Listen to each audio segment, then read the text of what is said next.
Hello guys, in today's video I will be showing you how to find or how to manage the privacy settings on your account on Uber easy and quickly.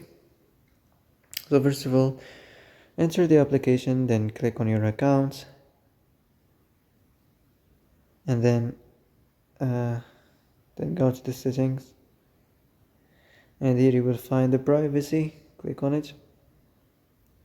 So as you see here, this is the privacy center, so you can manage the ads and data, the location sharing, the account security and stuff, and that's how to manage it, to manage the privacy center easy and quickly. And that's it for today's video. I hope this is the answer you've been looking for. If you like this video, don't forget to like and subscribe, and see you in the next video. Thanks for watching.